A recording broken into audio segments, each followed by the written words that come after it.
Welcome to current शिक्षा। I hope आप सभी लोग बहुत अच्छे होंगे और आपकी तैयारी भी बहुत अच्छी चल रही होगी। आज इस वीडियो में हम भारत के वायसराय से संबंधित महत्वपूर्ण पॉइंट्स देखने वाले हैं और जो भी भारत में वायसराय नियुक्त किए गए थे उनके शासनकाल में कौन कौन से महत्वपूर्ण कार्य हुए हैं उनको हम इस वीडियो में कंप्लीट करेंगे। पिछली वीडियो में हमने गवर्नर जनरल्स के बारे में इंपॉर्टेंट पॉइंट्स कवर किए थे। अगर आप लोगों ने उनको नहीं देखा तो आप लोग उसको भी देखिए। इसका PDF आप लोगों को टेलीग्राम ग्रुप में मिल जाएगा, जिसका लिंक डिस्क्रिप्शन में दिया गया है।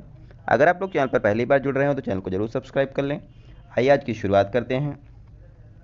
भारत के गवर्नर जनरल, भारत के वायसराय, जो भारत के वायसराय हैं इनको 1858 के गवर्नमेंट ऑफ इंडिया एक्ट के द्वारा नियुक्त किया गया था। पहले यहाँ पर जो था गवर्नर जनरल की नियुक्ति होती थी, लेकिन 1858 एक्ट के बाद जब भारत का शासन ब्रिटिश सम्राट के अधीन आ गया तो यहाँ पर वायसराय इनको बोला जाने लगा। पहला वायसराय जो था यहाँ पर उनका नाम है कैनिंग। इनका कार्यकाल 1858 से 1862 तक था और इससे पहले ये यहाँ पर गवर्नर जनरल भारत के थे। 1856 से 58 तक भारत के गवर्नर जनरल कैनिंग थे, लेकिन बाद में 1858 के एक्ट के बाद इनको भारत का वायसराय बनाया गया। कैनिंग जो है ये भारत में कंपनी द्वारा नियुक्त अंतिम गवर्नर जनरल था और भारत में ब्रिटिश सम्राट के अधीन नियुक्त होने वाला भारत का पहला वायसराय था। 1857 का विद्रोह कैनिंग के टाइम पर हुआ था और इन्होंने 1857 की क्रांति जो हुई थी इसकी जांच के लिए पील कमीशन की नियुक्ति की थी। 1856 का विधवा पुनर्विवाह अधिनियम इसके कार्यकाल में पारित हुआ था। इसके अलावा 1857 में बम्बई, मद्रास, कलकत्ता में विश्वविद्यालय की स्थापना की गई थी। मई 1857 के विद्रोह के पश्चात कंपनी का शासन समाप्त हो गया था और ब्रिटिश क्राउन के हाथों में यहाँ पर भारत का शासन चला गया था। उसके बाद कैनिंग को भारत का पहला वायसराय बनाया गया था। कैनिंग ने भारतीय दंड संहिता IPC 1860 इसके कार्यकाल में विकसित की गई थी। महारानी विक्टोरिया को भारत की साम्राज्ञी घोषित कैनिंग के कार्यकाल में किया गया है।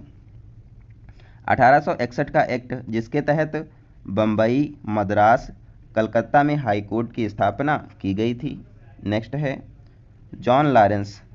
जॉन लॉरेंस का कार्यकाल 1863 से 69 तक था। जॉन लॉरेंस ने कैंपबेल के नेतृत्व में अकाल आयोग का गठन किया और इन्होंने 1865 में भारत और यूरोप के मध्य पहली समुद्री टेलीग्राफ सेवा का भी यहाँ पर इन्होंने शुभारंभ किया था। और जो यहाँ पर जॉन लॉरेंस है इन्होंने अहस्तक्षेप नीति का जनक इनको कहा जाता है। नेक्स्ट है मेयो। मेयो का कार्यकाल 1869 से 72 तक था। मेयो के कार्यकाल में पहली बार 1872 में पहली जनगणना यहाँ पर की गई थी। मेयो ने कृषि विभाग की भी स्थापना की और मेयो की हत्या अंडमान में एक अफगान नागरिक के द्वारा कर दी गई थी। नेक्स्ट है लिटन। लिटन का कार्यकाल 1876 से 80 तक था। लिटन ओवेन मेरेडिथ की संज्ञा इनको दी गई थी और ये साहित्यकार अपनी रचनाएं जो हैं ये लिटन ओवेन मेरेडिथ नामक यहाँ पर टाइटल के साथ करता था।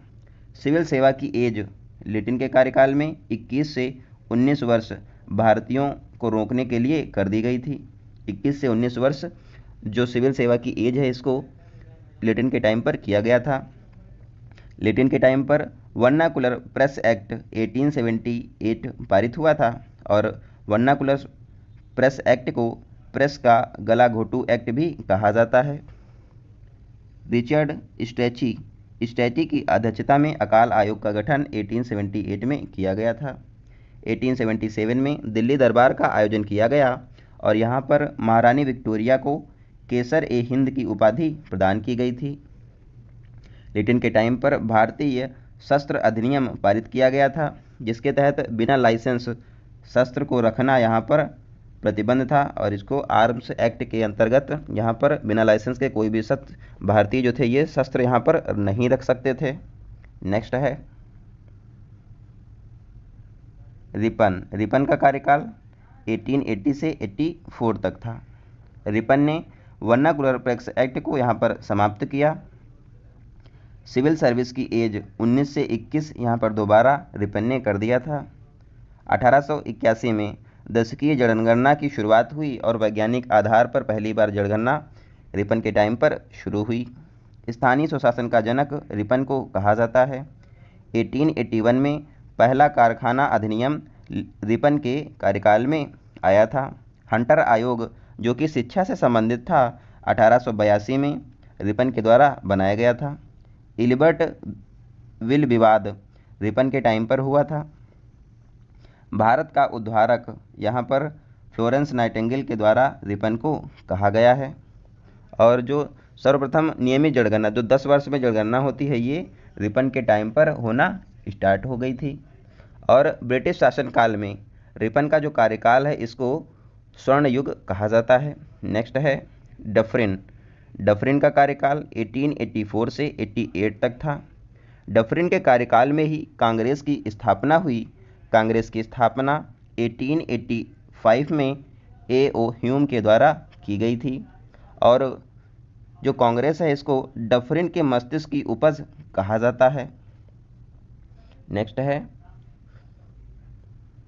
कर्जन। कर्जन का कार्यकाल 1899 से 1905 तक था और इसके कार्यकाल को भूल और आयोग का काल कहा जाता है। कर्जन ने 1904 में भारतीय पुरातत्व सर्वेक्षण विभाग यानी कि ASI की स्थापना की थी। 16 अक्टूबर 1905 को बंगाल के विभाजन की यहाँ पर घोषणा कर्जन के द्वारा की जाती है और इस दिन को शोक दिवस के रूप में मनाया जाता है। और उसके बाद 7 अगस्त 1905 को स्वदेशी आंदोलन की यहाँ पर शुरुआत होती है और टाउन हॉल कलकत्ता में यहाँ पर विदेशी वस्तुओं के बहिष्कार के लिए एक सम्मेलन होता है और यहाँ से विदेशी वस्तुओं का बहिष्कार किया जाने लगता है। नेक्स्ट है बुक यहाँ पर एक the problem of the far east Curzon ने लिखा था। कर्जन की जीवनी रोनाल्डसे नामक विद्वान के द्वारा लिखी गई थी। रेलवे का सबसे अधिक विस्तार और रेलवे लाइनों का सबसे ज़्यादा यहाँ पर निर्माण कर्जन के समय पर किया गया था। कर्जन ने 1904 में भारतीय विश्वविद्यालय अधिनियम को पास किया था। इसके अलावा इसने विक्टोरिया मेमोरियल हॉल का भी निर्माण कोलकाता में कराया था। कर्जन के टाइम पर पूसा में कृषि अनुसंधान केंद्र एवं कृषि बैंक की स्थापना की गई थी। यहाँ पे कुछ पॉइंट्स कर्जन से संबंधित जो कि आयोग यहाँ पर गठित किए गए उनके बारे में देखते हैं। अकाल आयोग का गठन 1900 में सर एंटोनी मैकडॉनल्ड की अध्यक्षता में किया गया था। सिंचाई आयोग 1901 में आया था और इसका गठन सर कॉलिन स्टॉक मॉनक्रीफ की अध्यक्षता में किया गया है। रेलवे सुधार आयोग 1901 में आया और इसके अध्यक्ष थॉमस रॉबर्टसन को बनाया गया था। पुलिस आयोग का गठन 1902 में हुआ। सर एंड्रयूज फ्रेजर इसके अध्यक्ष थे। विश्वविद्यालय आयोग 1902 में आया जिसके अध्यक्ष सर थॉमस रैले को बनाया गया था। इसको रैले आयोग भी कहा जाता है। गोखले ने जो है कर्जन की तुलना औरंगजेब से की थी। नेक्स्ट है मिंटो सेकंड। मिंटो सेकंड का कार्यकाल 1905 से 1910 तक रहा और इसके टाइम पर 1909 गवर्नमेंट ऑफ इंडिया एक्ट आया था जिसको मॉर्ले मिंटो एक्ट भी कहा जाता है, जिसके तहत मुसलमानों के लिए पृथक निर्वाचन यानी कि सांप्रदायिक निर्वाचन की यहाँ पर व्यवस्था की गई थी। और 1907 में सूरत अधिवेशन मिंटो के कार्यकाल में हुआ था जिसमें सूरत अधिवेशन में कांग्रेस का विभाजन हो गया था। नरम दल और गरम दल यहाँ पर विभाजित हो गए थे और इस सम्मेलन में यहाँ पर सूरत अधिवेशन के अध्यक्ष रास बिहारी बोस थे। नेक्स्ट है 1906 में मुस्लिम लीग की स्थापना ढाका में आगा खां के द्वारा की जाती है। वायसराय की कार्यकारिणी में शामिल होने वाले पहले भारतीय सत्येंद्र प्रसाद सिन्हा थे। नेक्स्ट है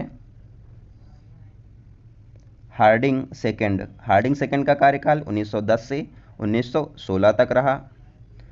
12 दिसंबर 1911 को ब्रिटेन सम्राट जॉर्ज पंचम का भारत में आगमन होता है और 1911 में दिल्ली दरबार का यहाँ पर आयोजन किया जाता है और बंगाल विभाजन को रद्द किया गया।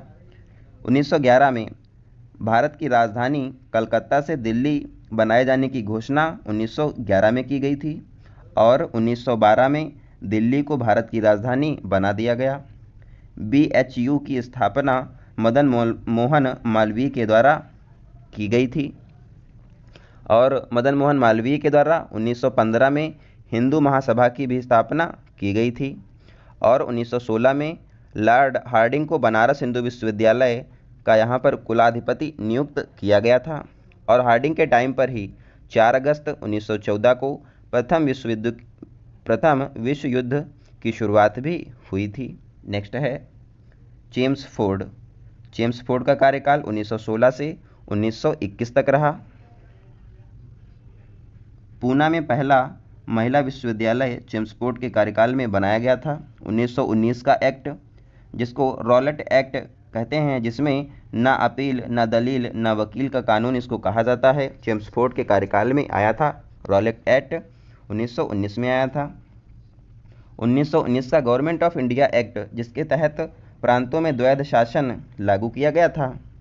1920 में असहयोग आंदोलन जब शुरू हुआ था, जिसको शुरू गांधी जी ने किया था, यहाँ पर वायसराय हैं ये जेम्स फोर्ड था और इसने द्वैध शासन की स्थापना प्रांतों में किया था। नेक्स्ट है रीडिंग।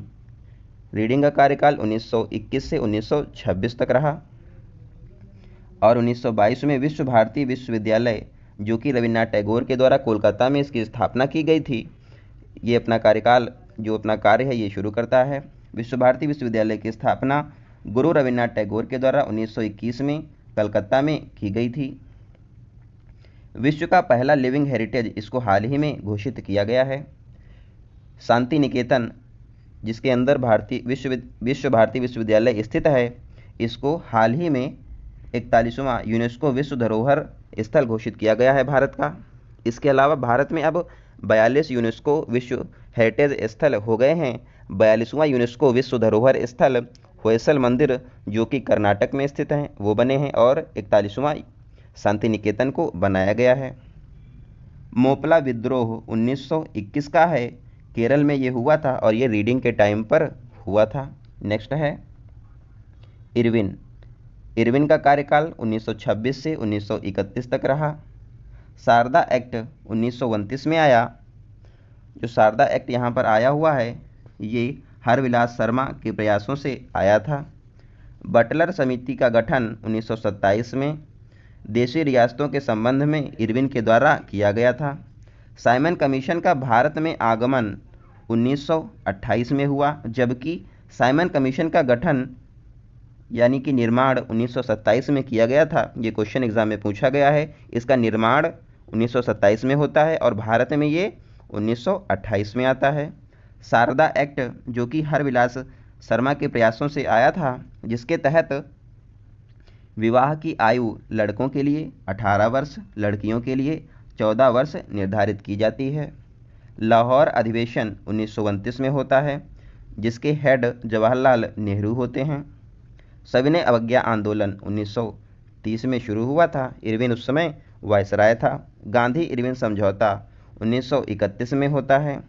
शहीद भगत सिंह को फांसी 1931 में दी जाती है, उस समय वायसराय इरविन था। नेक्स्ट है वेलिंगटन। वेलिंगटन का कार्यकाल 1931 से 1936 तक रहा। इसके टाइम पर 1935 का गवर्नमेंट ऑफ इंडिया एक्ट लाया जाता है। नेक्स्ट है लिनलिथगो। लिनलिथगो यहाँ पर जो हैं, इनका कार्यकाल 1936 से 1944 तक रहा और दूसरा वर्ल्ड वार 1939 से 1945 तक यहाँ पर लिनलिथगो के टाइम पर शुरू हुआ था। 1940 में अगस्त प्रस्ताव यहाँ पर आया हुआ था। 1942 में क्रिप्स मिशन आया था। 1942 में भारत छोड़ो आंदोलन महात्मा गांधी जी के द्वारा शुरू किया गया था और जो अगस्त प्रस्ताव है 1942 में इसी के टाइम पर पारित किया गया था।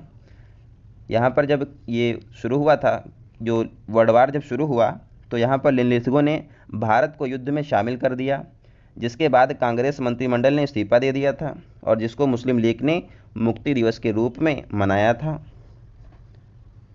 एक और यहाँ पर इम्पोर्टेंट वायसराय हैं माउंटबेटन।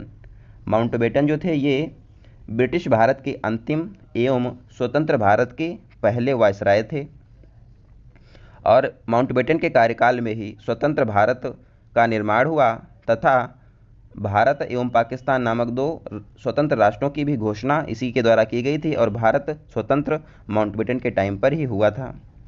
और ये क्वेश्चन और पूछता है कि भारत के प्रथम और अंतिम भारतीय वायसराय कौन थे। तो स्वतंत्र भारत के प्रथम वायसराय चक्रवर्ती राजगोपालाचारी और अंतिम भारतीय वायसराय चक्रवर्ती राजगोपालाचारी थे। आई होप आप लोग को वीडियो अच्छी लगी होगी। इसका पीडीएफ आप लोग को टेलीग्राम ग्रुप में मिल जाएगा। आप लोग ऐसे ही अपना प्यार बनाए रखें और चैनल को सपोर्ट करते रहें। मिलते हैं अगली वीडियो में, तब तक आप लोग अपना ध्यान रखें। धन्यवाद।